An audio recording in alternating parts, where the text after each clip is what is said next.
Dumating na po yung in-order natin sa Shopee na Joson amplifier. Sound check na rin natin.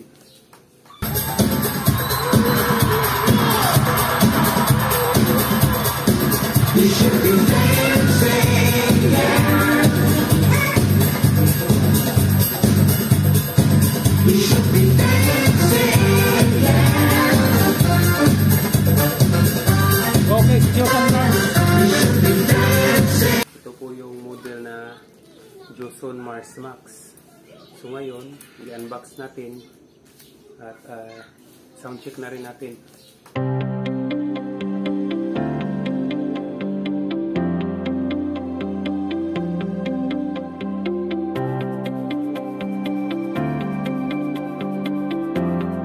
Ito na po ang ating Joson Mars Max Professional Digital Amplifier. Ito na po yung gagawin natin pang sounds dito sa bahay kasi wala na pong sira po yung component natin. Sinamahan na natin ng KS5000 na Platinum Gold microphone. Ito po ay high fidelity unidirectional dynamic microphone, excellent reproduction of voice and music professional. So tingnan natin ang laman.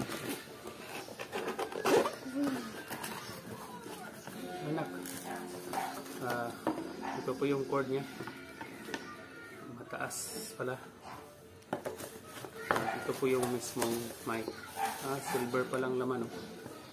Pangalan Platinum. Platinum.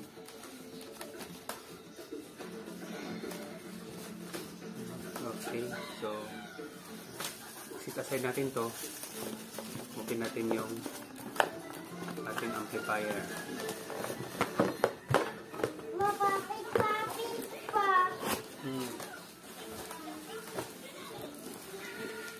Ito po, ito natin.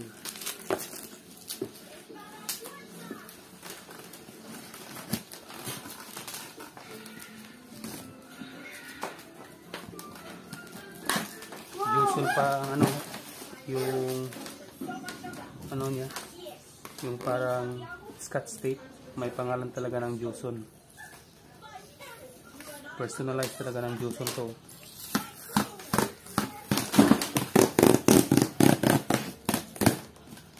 Ito, Joson.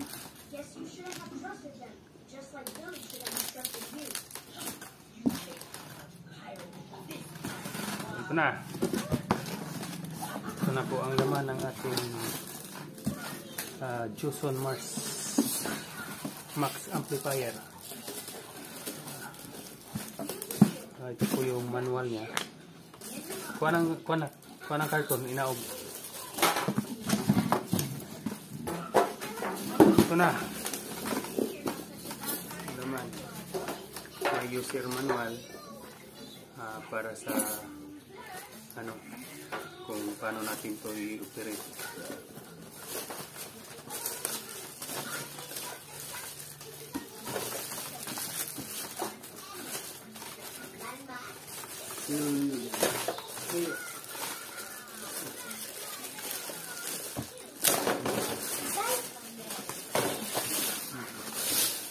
Ito na ating Joson Mars amplifier. Ito po yung plug niya. So sound check natin to.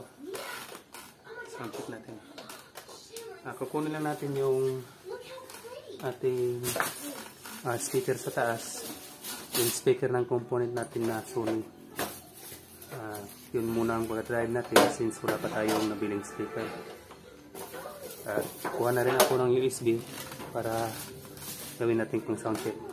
So pause lang muna. Ito na po, na-set up na natin yung mga speaker sa gilid, yung dalawang Sony speaker natin sa component.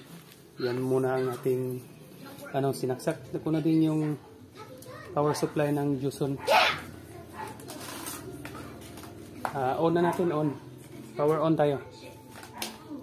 Yan. Ganda. So, may USB tayo. Susubukan natin kung may laman ito para makapag-sound check na tayo. May selector pala dito para ano, kung ano yung pwede. Ito ngayon ay Bluetooth. So, pipiliin na natin yung USB. Ito, USB. USB na. So, saksak natin.